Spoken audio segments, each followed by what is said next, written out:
जगत के पालनहार। जय अखिलेश्वर जय करतार, जय जय प्रभु करुणागार।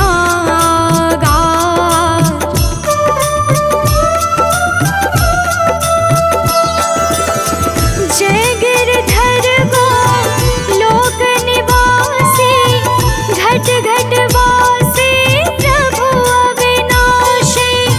सुर नर मुनि सब रहे उचार, बाल कृष्ण जय नंद कुमार। बाल कृष्ण जय नंद कुमार। जय जय मोहन मदन मुरार, सकल जगत के पालनहार। सकल जगत के पालनहार। जय जय कृष्ण कन्हैया बोलो, जय जय कृष्ण कन्हैया। जय जय कृष्ण कन्हैया बोलो, जय जय कृष्ण कन्हैया।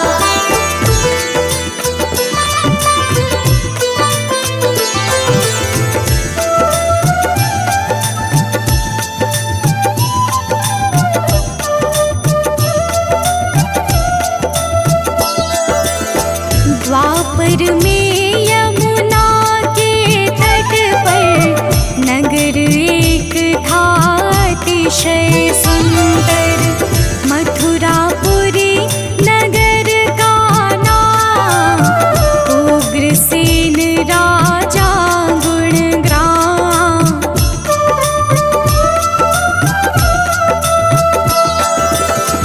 उग्रसेन राजा थे दानी, न्याय प्रिय अरु बड़े ही ज्ञानी।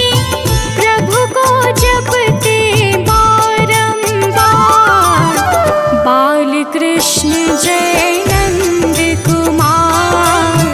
बाल कृष्ण जय नंद कुमार। जय जय मोहन मदन मुरार, सकल जगत के पालनहार। सकल जगत के पालनहार। जय जय कृष्ण कन्हैया बोलो, जय जय कृष्ण कन्हैया। जय जय कृष्ण कन्हैया बोलो, जय जय कृष्ण कन्हैया।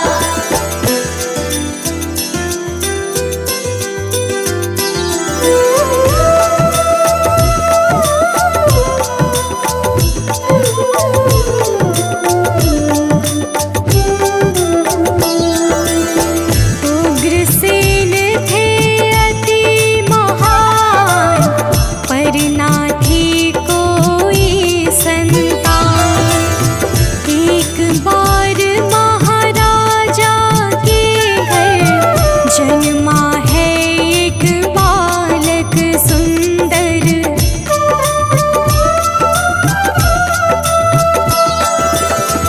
उग्रसेन अति हर्षाए, विद्वानों को घर बुलवाए। खूब किया आदर सत्कार, बाल कृष्ण जय नंद कुमार। बाल कृष्ण जय नंद कुमार। जय जय मोहन मदन मुरार, सकल जगत के पालनहार। सकल जगत के पालनहार। जय जय कृष्ण कन्हैया बोलो, जय जय कृष्ण कन्हैया। जय जय कृष्ण कन्हैया बोलो, जय जय कृष्ण कन्हैया।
वसुदेव ले गए तत्काल। कंस ने बालक छोड़ दिया जब, कुछ मंत्री ने भरमाया तब।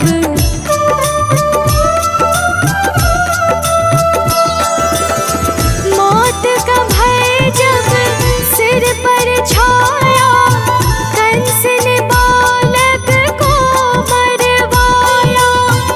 उग्रसेन पाए समाचार, बाल कृष्ण जय नंद कुमार। बाल कृष्ण जय नंद कुमार। जय जय मोहन मदन मुरार, सकल जगत के पालनहार। सकल जगत के पालनहार। जय जय कृष्ण कन्हैया बोलो, जय जय कृष्ण कन्हैया। जय जय कृष्ण कन्हैया बोलो, जय जय कृष्ण कन्हैया।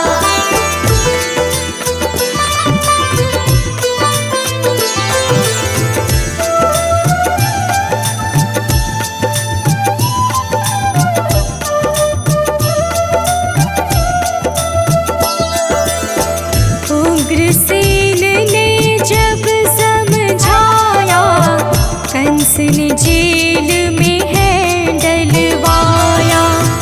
फिर वसुदेव देवकी को भी डलवाया बंदी गृह में ही।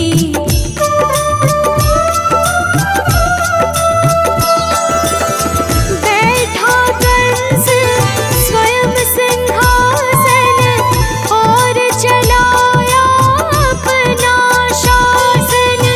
मचा चहुँ देशे हाहाकार, बाल कृष्ण जय नंद कुमार।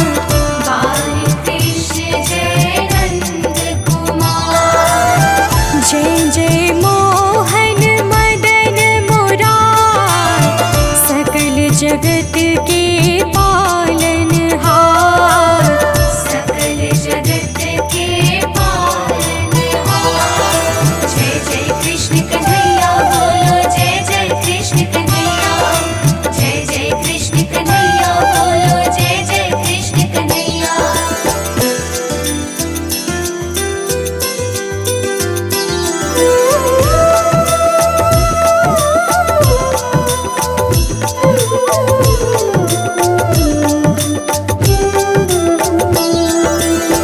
माँ देवकी ने छह सुत जाए, छहु कंस ने मार गिराए। पाप अधर्म बढ़ा है भारी, अकुलाए हैं सब नर नारी।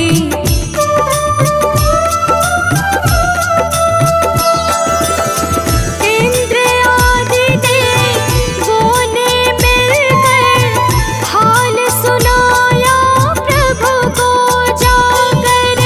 सुनकर बैठ गए करतार, बाल कृष्ण जय नंद कुमार। बाल कृष्ण जय नंद कुमार। जय जय मोहन मदन मुरार, सकल जगत के पालनहार। सकल जगत के पालनहार। जय जय कृष्ण कन्हैया बोलो, जय जय कृष्ण कन्हैया। जय जय कृष्ण कन्हैया बोलो, जय जय कृष्ण कन्हैया।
वसुदेव को सब समझाया, अपना रूप दिव्य दिखलाया। बोले भगवन परम कृपाल, गोकुल पहुँचा दो तत्काल।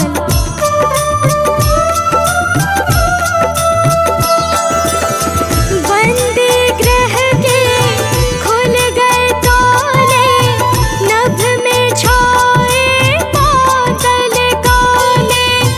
देव करे सब जय जयकार, बाल कृष्ण जय नंद कुमार। बाल कृष्ण जय नंद कुमार। जय जय मोहन मदन मुरार, सकल जगत के पालनहार। सकल जगत के पालनहार। जय जय कृष्ण कन्हैया बोलो, जय जय कृष्ण कन्हैया। जय जय कृष्ण कन्हैया बोलो, जय जय कृष्ण कन्हैया।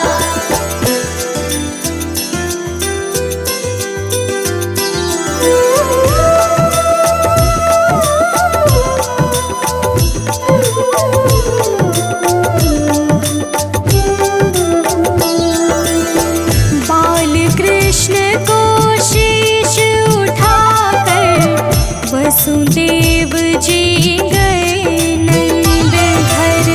कृष्ण को यशोदा पास लिटाए, फिर कन्या को संग ले आए।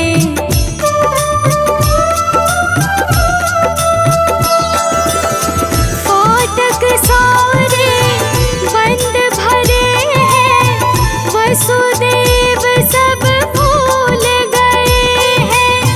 जाग गए अब पहरेदार, बाल कृष्ण जय नंद कुमार। बाल कृष्ण जय नंद कुमार। जय जय मोहन मदन मुरार, सकल जगत के पालनहार। सकल जगत के पालनहार। जय जय कृष्ण कन्हैया बोलो, जय जय कृष्ण कन्हैया। जय जय कृष्ण कन्हैया बोलो, जय जय कृष्ण कन्हैया।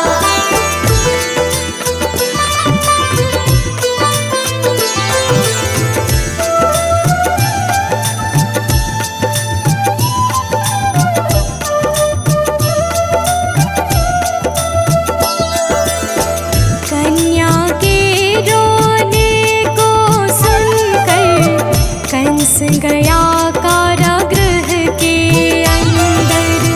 कन्या को जब हाथ उठाया, तब उसने निज रूप दिखाया।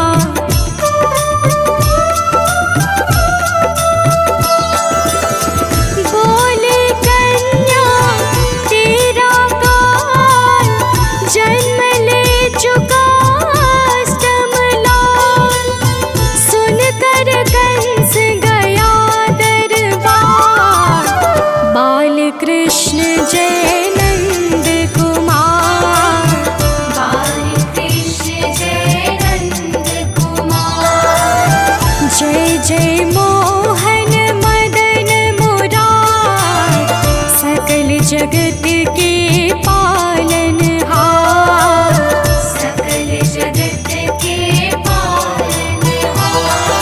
जय जय कृष्ण कन्हैया बोलो, जय जय कृष्ण कन्हैया।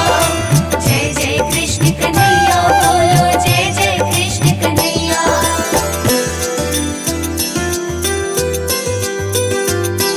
Ooh,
कृष्ण जन्म की कथा सुने जो भव से पार उतर जाए वो पाप श्राप संकट कट जाए जो भी प्रभु में ध्यान लगाए।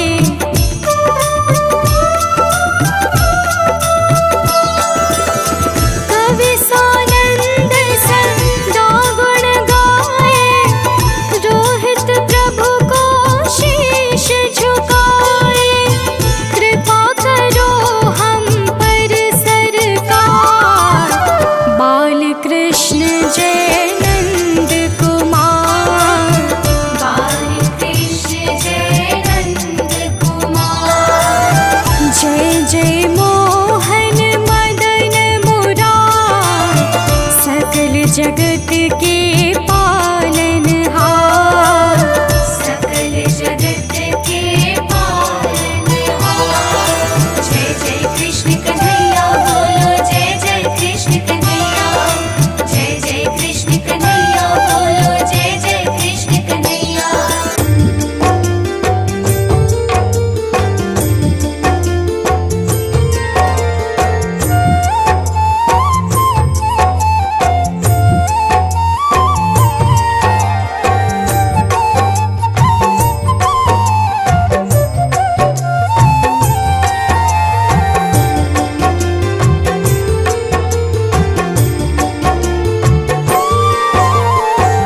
ओम देवकी नंदनाय विद्महे वासुदेवाय धीमहि तन्नो कृष्ण प्रचोदयात्। प्रेम से बोले भगवान श्री कृष्ण की।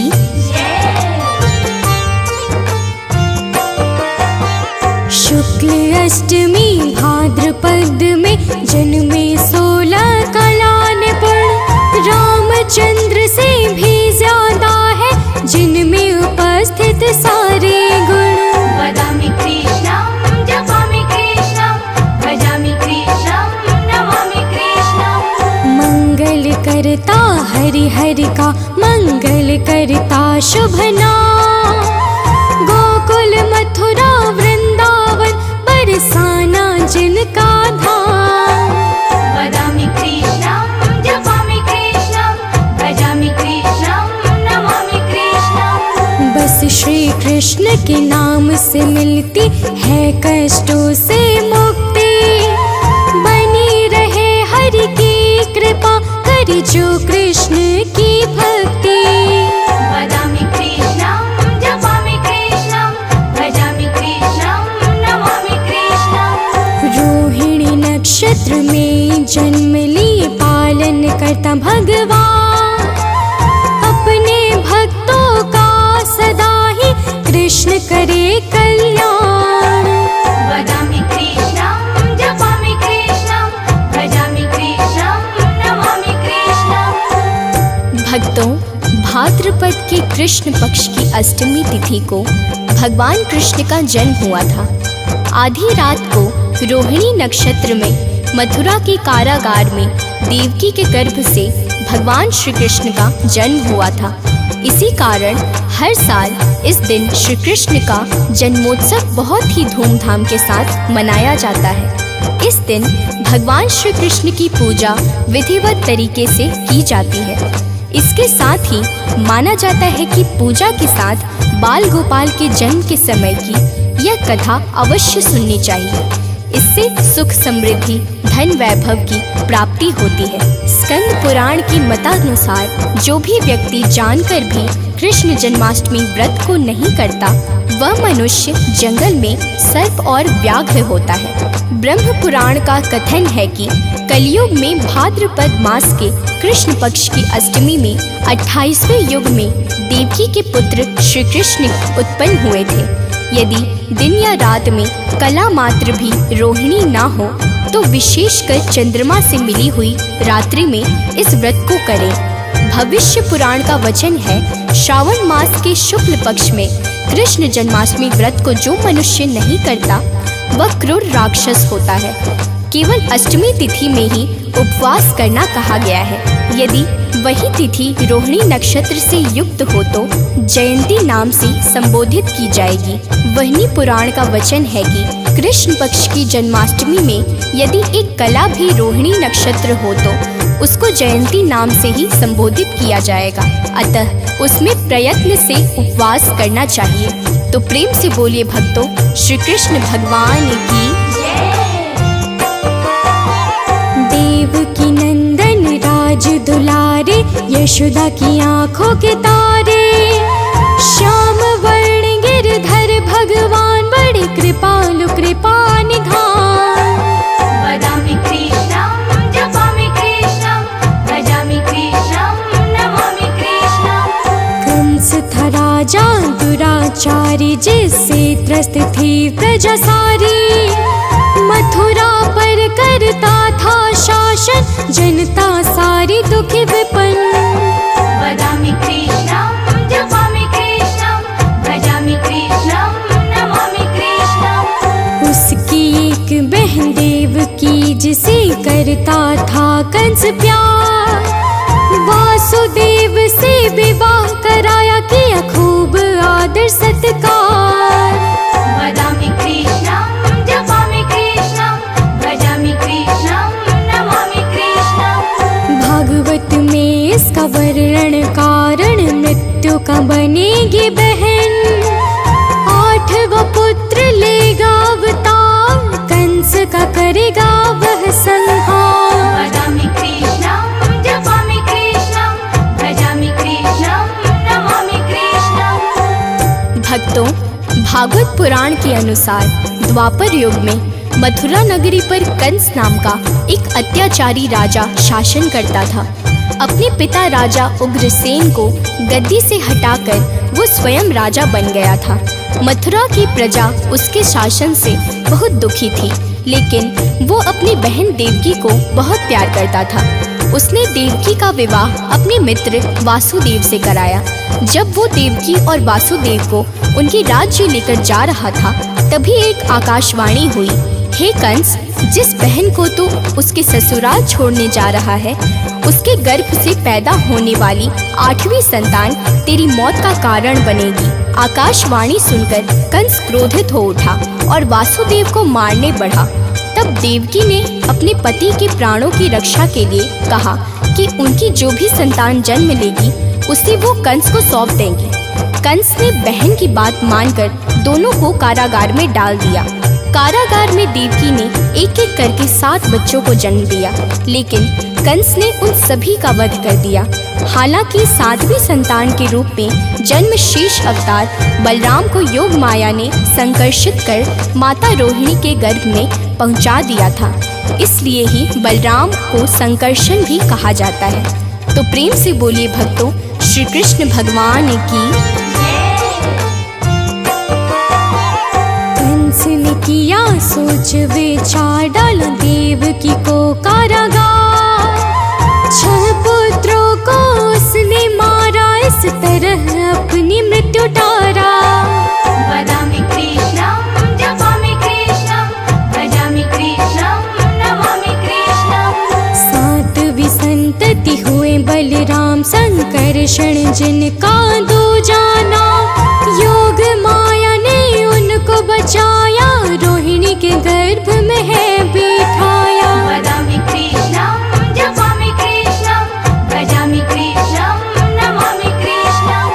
8वां कृष्ण लिए अवतार, करने को कंस का संहार, कारा हुआ है प्रकाशमान, प्रकट हुए विष्णु भगवान। वदामि कृष्णं जपामि कृष्णं, भजामि कृष्णं नमामि कृष्णं।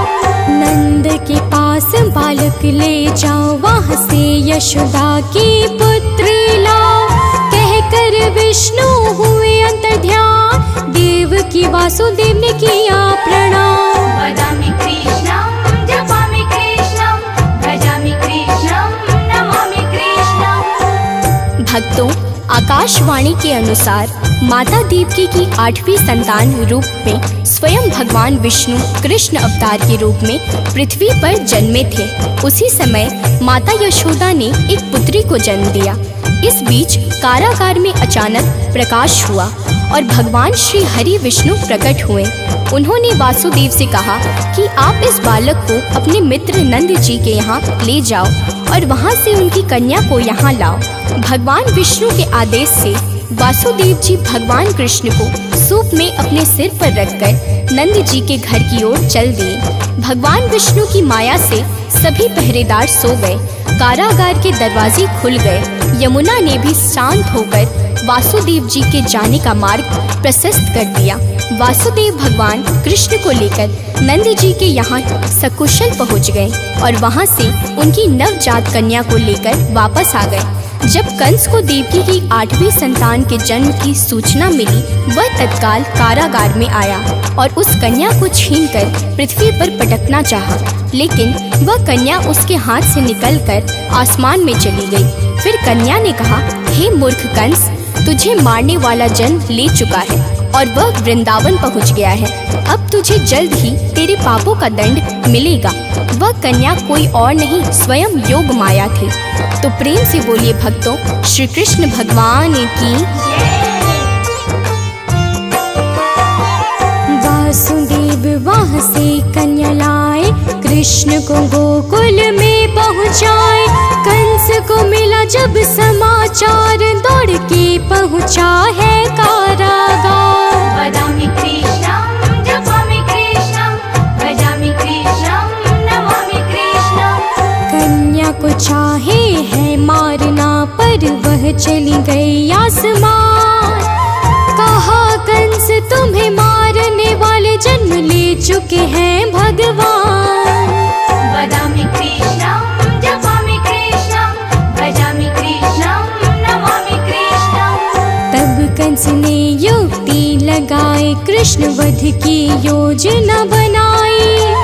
प्रभु लगे हैं जग को तारने, एक एक कर सब राक्षस मारने।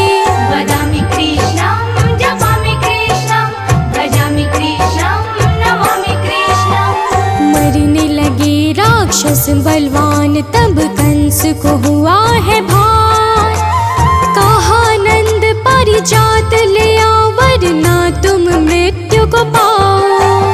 वदामि कृष्णं जपामि कृष्णं भजामि कृष्णं नमामि कृष्णं। भक्तों, कंस ने श्री कृष्ण को मारने के लिए पूतना को भेजा।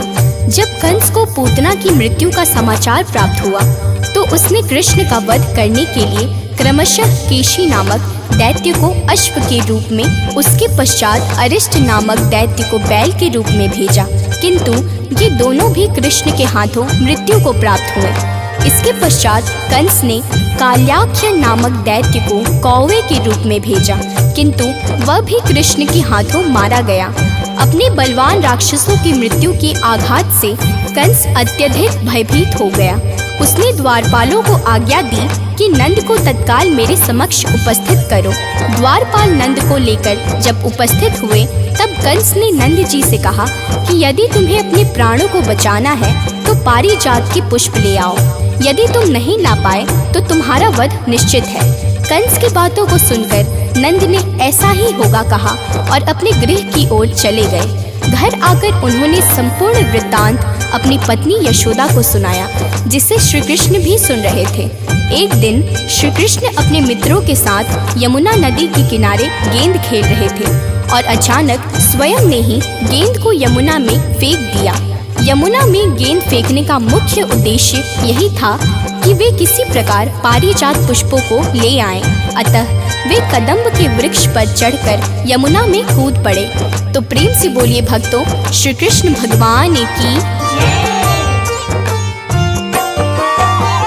यशोदा को नंद बताए, पारिजात कहाँ से लाए।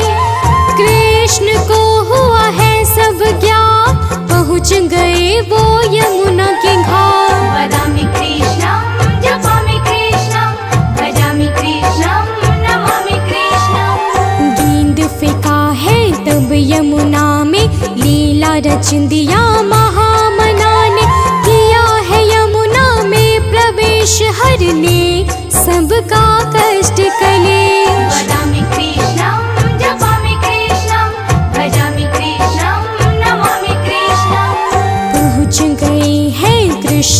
विशाल पुष्प खोजने देव की केला। वहाँ का राजा कालिया नाग, जिसके मुख में विराजे आग। वदामि कृष्णं जपामि कृष्णं भजामि कृष्णं नमामि कृष्णं। कृष्ण ने कालिया को हराया, उसे दया का पाठ सिखाया। दंभित कालिया शरण में आया, श्री हरि की कृपा को पाया। वदामि कृष्णं जपामि कृष्णं भजामि कृष्णं नमामि कृष्णं। भक्तों, कृष्ण के यमुना में कूदने का समाचार श्रीधर नामक गोपाल ने यशोदा को सुनाया। यह सुनकर यशोदा भागती हुई यमुना नदी के किनारे आ पहुंची। नारद ने कहा, हे इंद्र, पाताल में उस बालक से नागराज की पत्नी ने कहा कि तुम यहाँ क्या कर रहे हो, कहाँ से आए हो और यहाँ आने का क्या प्रयोजन है। नाग पत्नी की बातें सुनकर कृष्ण ने कहा, हे कांटे, मैं किसी प्रयोजन से यहाँ आया हूँ। वह वृत्तांत मैं तुम्हें बताता हूँ। समझ लो, मैं कालिया नाग के मस्तक को कंस के साथ द्यूत में हार चुका हूँ और वही लेने मैं यहाँ आया हूँ। बालक कृष्ण की इस बात को सुनकर नाग पत्नी अत्यंत क्रोधित हो उठी और अपने सोए हुए पति को उठाते हुए उसने कहा, हे स्वामी, आपके घर एक शत्रु आया है, अतः आप इसका हनन कीजिए। अपनी स्वामिनी की बातें सुनकर कालिया नाग निद्रावस्था से जाग पड़ा और बालक कृष्ण से युद्ध करने लगा। इस युद्ध में कृष्ण को मूर्छा आ गई। उसी मूर्छा को दूर करने के लिए उन्होंने गरुड़ का स्मरण किया। स्मरण होते ही गरुड़ वहां आ गए। श्री कृष्ण अब गरुड़ पर चढ़कर कालिया नाग से युद्ध करने लगे और उन्होंने कालिया नाग को युद्ध में पराजित कर दिया। तो प्रेम से बोलिए भक्तों, श्री कृष्ण भगवान की। कालिया का हुआ मान मर्दन, पाई उसने तब कृष्ण शरण। खुद को किया हरि को अर्पित, परिजात को किया समर्पित। वदामि कृष्णं जपामि कृष्णं भजामि कृष्णं नमामि कृष्णं। पारिजात लेकर कृष्ण आए, कंस को पुष्प भेंट चढ़ाए।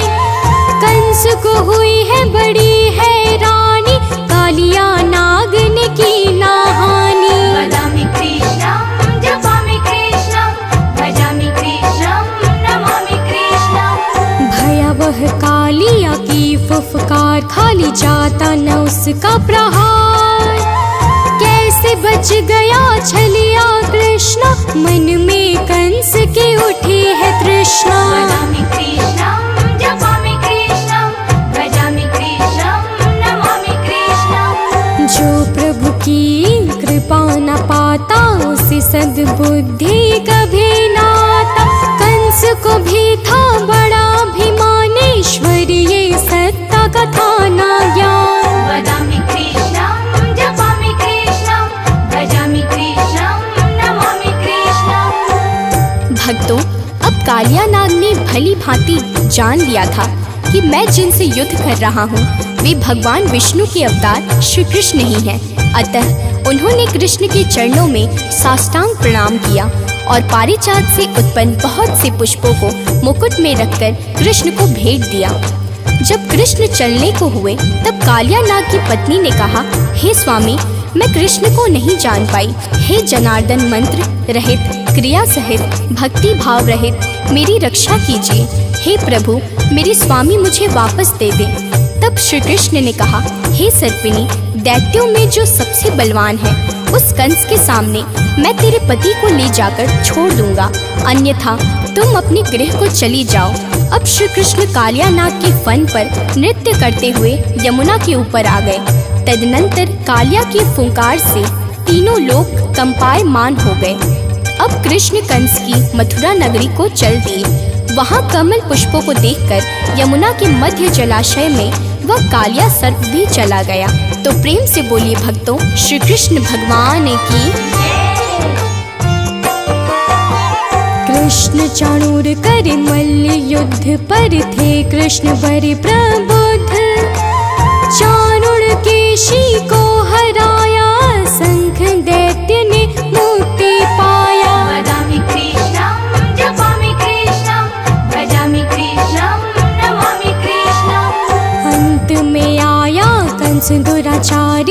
कृष्ण कृष्ण कहे जन सारे। कृष्ण ने युद्ध को ललकारा, तब जाकर के कंस को मारा। वदामि कृष्णं जपामि कृष्णं भजामि कृष्णं नमामि कृष्णं। फिर गए बंदी गृह भगवान, देवकी वसु को किया प्रणाम। जंजीरों से उनको मुक्त कराया, सादर सिंहासन पे बैठाया। वदामि कृष्णं जपामि कृष्णं भजामि कृष्णं नमामि कृष्णं। जो कृष्णाष्टमी कथा का मन से करते हैं श्रवण, उनको मिलता धन धान्य, सदा प्रसन्न रहते हैं भगवान। वदामि कृष्णं जपामि कृष्णं भजामि कृष्णं नमामि कृष्णं। भक्तों, कंस की नगरी में कृष्ण एवं चाणूर का मल्ल युद्ध अत्यंत आश्चर्यजनक था। चाणूर की अपेक्षा कृष्ण बाल रूप में थे। भेरी शंख और मृदंग के शब्दों के साथ कंस को केशी इस युद्ध को मथुरा की जनसभा के मध्य में देख रहे थे। श्री कृष्ण ने अपने पैरों को चाणूर के गले में फंसाकर उसका वध कर दिया। चाणूर की मृत्यु के पश्चात उनका मल्ल युद्ध केशी के साथ हुआ। अंत में केशी भी युद्ध में कृष्ण के द्वारा मारा गया। इस युद्ध में श्री कृष्ण और बलदेव ने असंख्य दैत्यों का वध किया। बलराम जी ने अपने आयुध शस्त्र हल से और कृष्ण ने सुदर्शन चक्र से माघ मास की शुक्ल पक्ष की सप्तमी को विशाल दैत्यों के समूह का सर्वनाश किया।